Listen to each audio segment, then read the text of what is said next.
Hello viewers, welcome to Deeps mathematics 23. So இந்த வீடியோவில் INM பாடம் இருக்கு இல்லைங்களா, இந்தியன் நேஷனல் மூமெண்ட், இந்திய தேசிய இயக்கம். ஸோ இதில் தேவையான ஒரு அடுத்த பாடம் தான் நம்ம படிக்க போகிறோம். ஸோ ஆல்ரெடி பார்த்திங்கன்னா 8th ஸ்டாண்டர்டில் இருக்கக்கூடிய முதல் 4 பாடங்கள் வந்து நடத்தி நம்ம ஒரு பிளேலிஸ்ட்டும் க்ரியேட் பண்ணி வச்சுருக்கோம். ஸோ அடுத்து வந்து பார்த்திங்கன்னா 8th ஹிஸ்ட்ரியில் இருக்கக்கூடிய 5வது பாடம் தான் நம்ம படிக்க போகிறோம். சரிங்களா, இந்தியாவில் கல்வி வளர்ச்சி. ஸோ இந்த பாடம் நமக்கு ஐஎன்எம்க்கும் தேவையானது, ஹிஸ்ட்ரிக்குமே வந்து நமக்கு பொருந்தும். அடுத்து வந்து யூனிட் 6க்கும் நமக்கு தேவைப்படும். சரிங்களா, ஒரே பாடம் நிறைய இடங்களில் நமக்கு தேவைப்படுறதுனால நல்லா தெளிவாக படித்து வச்சுக்கணும். ஓகேங்க, வெவ்வேறு காலகட்டங்களில் கல்வி முறை எப்படி இருந்துச்சுங்கிறத ஃபஸ்ட்டு ஒரு 3 பேஜில் ரொம்ப சிம்பிளாக கொடுத்துருப்பாங்க. அது எல்லாமே நம்ம நிறைய இடங்களில் படித்த கண்டென்ட்டாக தான் இருக்கும்.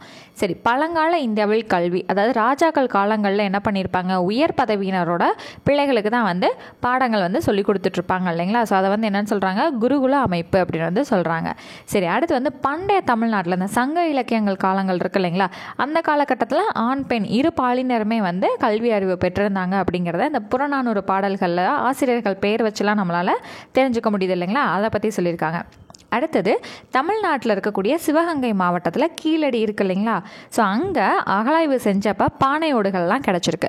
அந்த பானையோடுகளில் வந்து எழுத்து குறிப்புகள் எல்லாமே கிடச்சிருக்கு. அப்போ அந்த காலகட்டத்தில், அதாவது கிமு 6ஆம் நூற்றாண்டுக்கு முன்னாடி கல்வி அறிவு நல்லாவே இருந்திருக்குங்கிறத நம்மளால் அந்த கீழடியில் கிடைச்ச பானையோடுகள் மூலமாக தெரிஞ்சுக்க முடியுதுன்னு சொல்லியிருக்காங்க. ஸோ இதில் முக்கியமான 2 விஷயம் என்ன தெரிஞ்சுக்கணும்னா, சிவகங்கையில் தான் கீழடி இருக்குன்னு தெரிஞ்சுக்கணும், கீழடியில் கிடைச்சது பானையோடுகள், அப்படி அதாவது பானையோடுகள் கீழடியிலையும் கண்டெடுக்கப்பட்டிருக்கு அப்படிங்கிறதையும் நம்ம தெரிஞ்சுக்கணும்.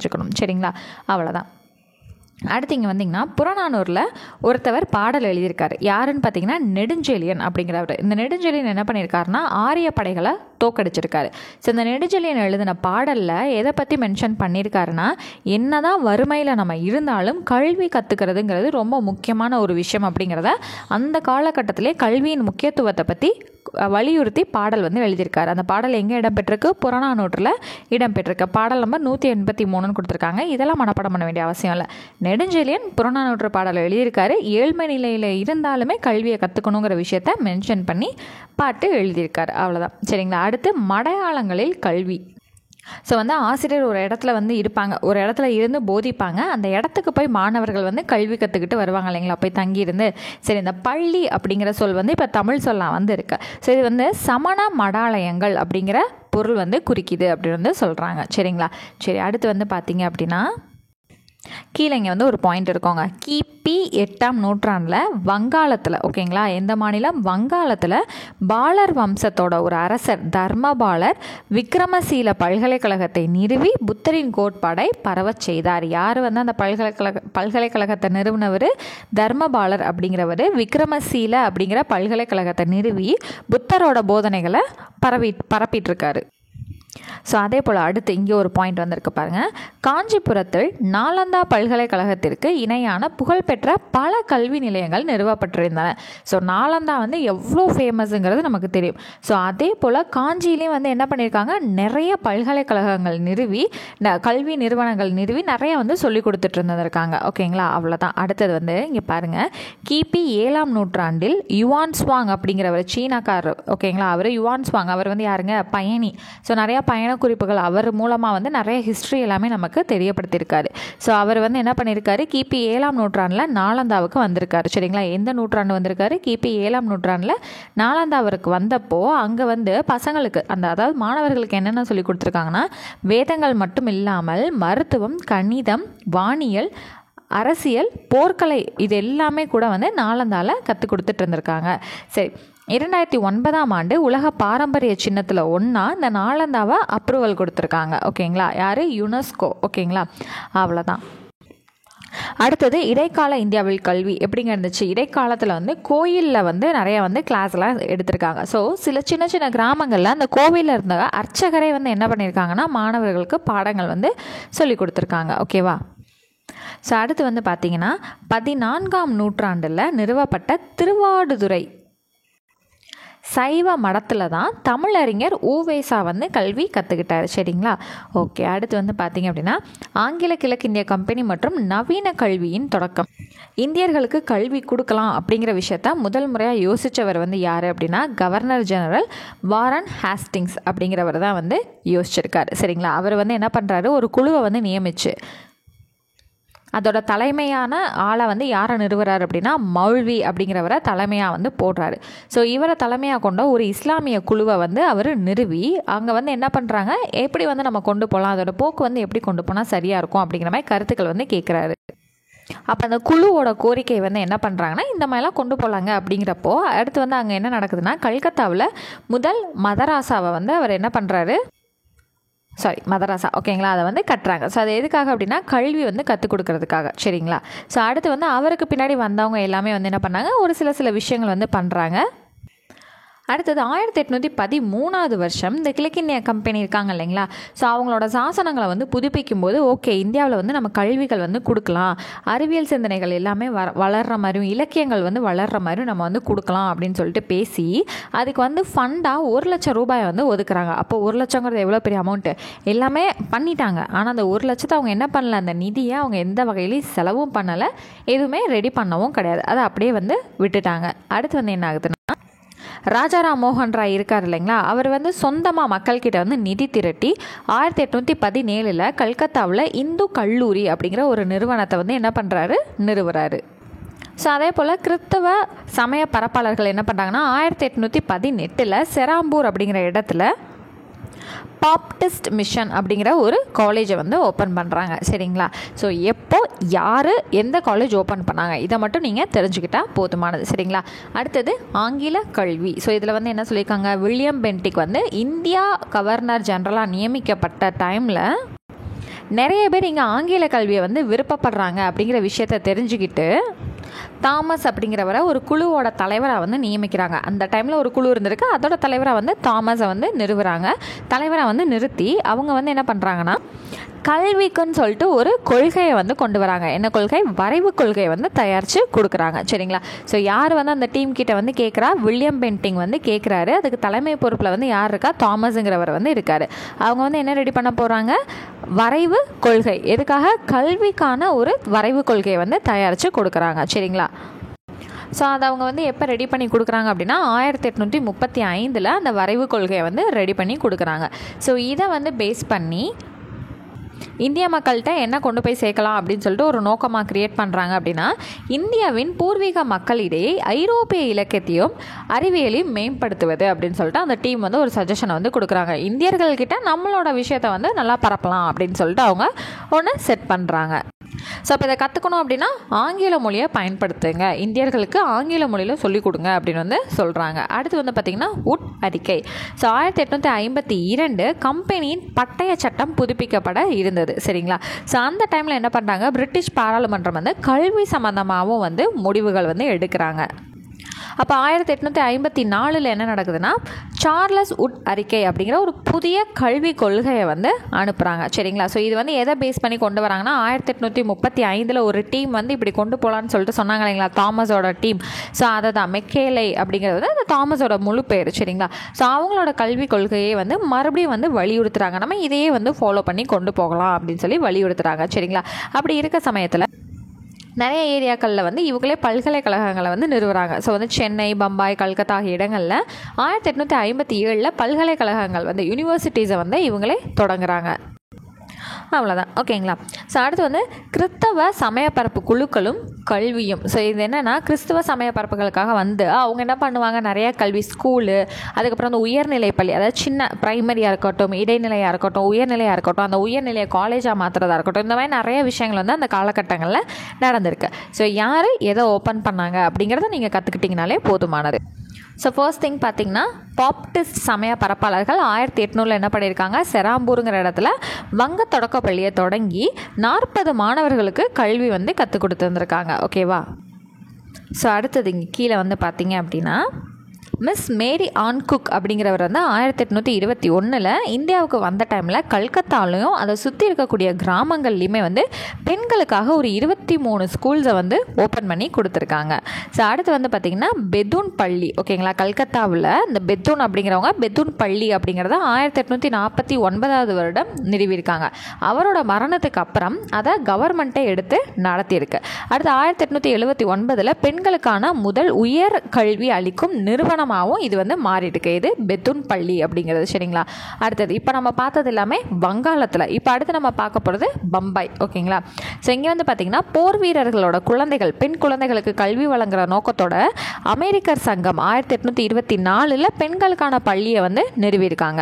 அடுத்தது டாக்டர் வில்சன் அப்படிங்கிறவங்களும் மேடம் வில்சனும் பம்பாயில் வந்து என்ன பண்ணியிருக்காங்கன்னா பெண்களுக்கான 6 பள்ளிகளை வந்து என்ன பண்ணியிருக்காங்க, ஓப்பன் பண்ணியிருக்காங்க. எப்போது 1829 1830 அந்த டைமுக்குள்ளே வந்து ஓப்பன் பண்ணியிருக்காங்க. அடுத்தது நமக்கு ரொம்பவே நல்லாவே தெரிஞ்ச ஜோதிபா புலேங்கிறவங்க வந்து என்ன பண்ணியிருக்காங்க, புனேயில் காலங்காலமாக ஓரங்கட்டப்பட்ட வச்சுருந்த சமூகத்துக்கு, அதுலேயும் அந்த சமூகத்தில் இருக்கக்கூடிய பெண் குழந்தைகளுக்காகவே என்ன பண்ணியிருக்காங்க, ஒரு ஸ்கூலை வந்து ஓப்பன் பண்ணியிருக்காங்க 1848. அடுத்து பார்த்திங்கன்னா 1889 புனேயில் கார்வே என்ற பேராசிரியர் இந்த விதவைகளுக்கான ஒரு பள்ளியை வந்து தொடங்கியிருக்காரு. இது 1916 என்னவா மாறி இருக்குன்னா மகளிர் பல்கலைக்கழகமாக வந்து மாறி இருக்கு, யூனிவர்சிட்டியாக வந்து மாறி இருக்கு. சரிங்களா. ஸோ அடுத்து வந்து பார்த்தீங்க அப்படின்னா பார்சி வகுப்பினரில் இருந்த பெண்களுக்காக பள்ளிகள் வந்து திறக்கப்பட்டிருக்கு. ஸோ அது வந்து 1913 பெண்களுக்கான 10 உயர்நிலைப் பள்ளிகளில் 8 பள்ளிகள் வந்து பார்சி வகுப்பினருக்காக உருவாக்கப்பட்டிருக்கு, அதாவது நடத்தப்பட்டிருக்கு. சரிங்களா.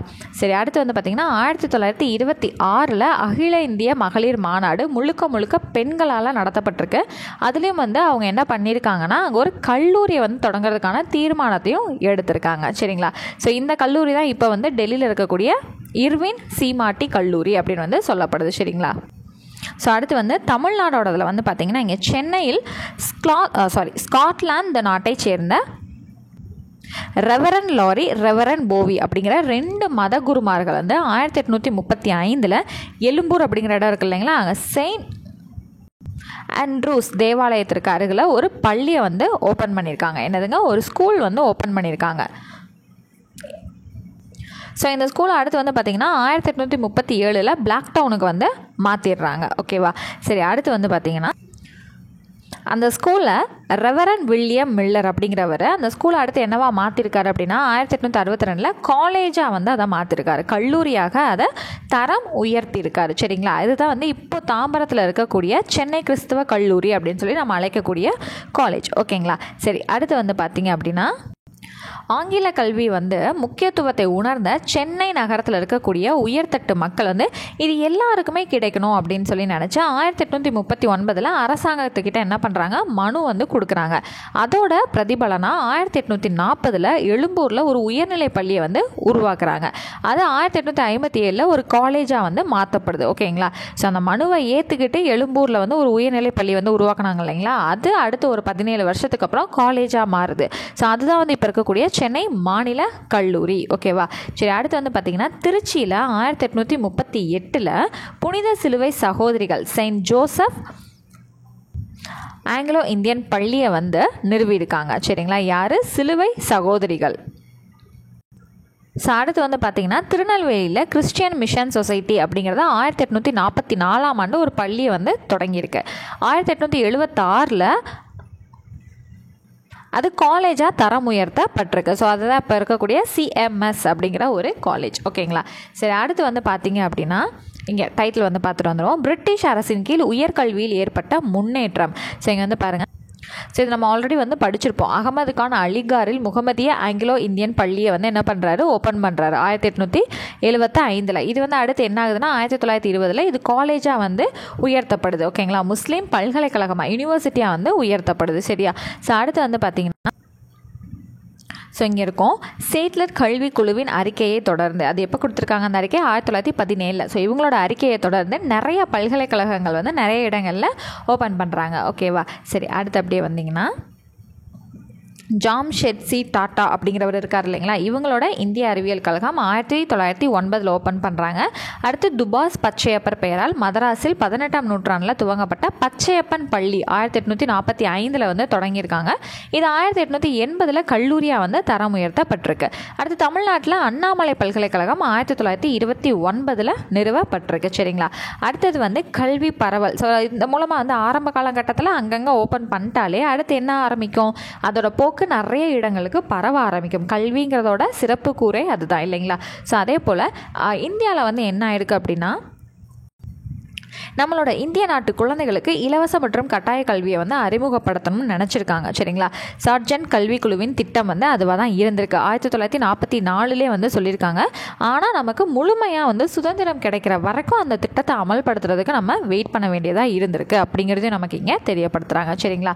அடுத்தது கோத்தாரி கல்வி குழுமம் இருக்காங்க இல்லைங்களா, கோத்தாரி ஆணையம் வந்து கல்விக்காக என்ன அறிக்கைகள் வந்து நமக்கு கொடுத்துருக்காங்க அப்படின்னா சில கூறுகள் வந்து நமக்கு தெரியப்படுத்தியிருக்காங்க. 10+2+3 அப்படிங்கிற கல்வி முறையை அவங்க தான் நமக்கு என்ன பண்ணியிருக்காங்க, சஜஷன் பண்ணியிருக்காங்க. யார்? கோத்தாரி ஆணையம். சரிங்களா?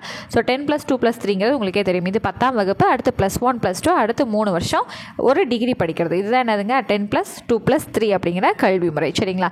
ஸோ இதையும் சொல்லியிருக்காங்க. இடைநிலை கல்வியை தொழில் கல்வியாக மாற்றுங்க அப்படின்னு சொல்லியிருக்காங்க. அடுத்து பொதுப்பள்ளி கல்வி விடுமுறையில் செயல்படும் பள்ளிகளில் 5ஆம் வகுப்பு வரை மாணவர்கள் தங்கள் தாய்மொழியில் கற்கலாம் அப்படிங்கிறதையும் சொல்லியிருக்காங்க. அடுத்து 6 முதல் 14 வயது குழந்தைகளுக்கு இலவச கட்டாய கல்வி வந்து கொடுக்கணுங்கிறதையும் பரிந்துரை செஞ்சுருக்காங்க. மத்திய அரசு அவங்களோட மொத்த உள்நாட்டு உற்பத்தியில் குறைஞ்சபட்சம் 6% ஆகுது கல்வியில் முதலீடு செய்யணும் அப்படிங்கிற விஷயத்தையும் சொல்லியிருக்காங்க. சரிங்களா? இந்த 5 விஷயங்களை வந்து பரிந்துரை செய்தது யார்? கோத்தாரி ஆணையம். எதுக்காக? கல்விக்காக வந்து அவங்க சொல்லியிருக்காங்க. சரிங்களா? அடுத்தது அறிவியல் தொழில்நுட்ப கல்வி. ஸோ இந்திய அரசு வந்து அறிவியல் அண்ட் தொழில்நுட்பத்துக்காக 3 5 திட்டங்கள் வந்து முடிகிறதுக்குள்ள 5 IITயை வந்து ஓப்பன் பண்ணிடணும். சிறந்த பிரிவுகளில் வந்து ஆராய்ச்சி பிரிவுகள், 17 தேசிய ஆய்வகங்கள், அறிவியல் மற்றும் தொழில்துறை ஆராய்ச்சி கவுன்சில், இந்த மாதிரி விஷயங்கள் எல்லாமே சிறப்பாக செஞ்சிடணும் அப்படிங்கிற பிளானிங்கில் வந்து இருந்திருக்காங்க. ஸோ இங்கே அடுத்து பார்த்திங்கன்னா 1983 ஆசிரியர் கல்விக்காக டிபி சட்டோபத்யாயாங்கிற குழு, 1986 தேசிய கல்விக் கொள்கை ஆணையம், 1990 அமைக்கப்பட்ட ஆச்சாரிய ராமமூர்த்தி மீளாய்வு குழு, யஷ்பால் குழு 1993, TSR சுப்பிரமணியன் ஆணையம் 2015. சரிங்களா? இதெல்லாமே நம்மளோட காலகட்டங்களுக்கு ஏற்ற மாதிரி பாடத்திட்டத்தில் மாற்றங்கள் செய்கிறதுக்காக அமைக்கப்பட்ட ஒரு குழுக்கள் தான் இவங்க எல்லாருமே. ஓகேங்களா? இது எல்லாமே ரொம்ப ரொம்ப முக்கியமானதான். கண்டிப்பாக மெமரைஸ் பண்ணி தான் ஆகணும். சரிங்களா? அவ்வளோதான். ரொம்பவே சின்ன பாடம் தான். ஓகேவா? ஸோ ஆரம்ப காலகட்டத்தில் எப்படி இருந்துச்சு, சங்க காலத்தில் வந்து எப்படி இருந்துச்சுங்கிறது சும்மா லைட்டாக ஒரு மேலோட்டமாக வந்து கொடுத்துருப்பாங்க. அடுத்து ஆங்கிலேயர்களில் இருந்து இப்போ வரைக்கும் வந்து நம்மளோட கல்வி நிலைகள் எப்படி இருக்குது அப்படிங்கிற விஷயங்களை பற்றி நமக்கு தெரியப்படுத்தியிருக்காங்க. அவ்வளோதான். இந்த பாடம் வந்து நமக்கு சிம்பிளாக கம்ப்ளீட் ஆயிடுச்சு. ஓகேங்களா? ஸோ நெக்ஸ்ட் கிளாஸில் அடுத்த லெசனில் நான் உங்களை மீட் பண்ணுறேன். ஸோ இப்போ தான் ஃபர்ஸ்ட் டைம் நம்ம சேனல் பார்க்குறீங்க அப்படின்னா மறக்காமல் சப்ஸ்கிரைப் பண்ணி வச்சுக்கோங்க. பக்கத்தில் இருக்க பெல் ஐக்கானும் கிளிக் பண்ணி வச்சுக்கோங்க. மறக்காமல் உங்களோட ஃப்ரெண்ட்ஸுக்கும் நம்மளோட வீடியோஸ் ஷேர் பண்ணி சப்போர்ட் பண்ணுங்கள். ஸோ நெக்ஸ்ட் கிளாஸில் மீட் பண்ணுறேன். தேங்க்யூ.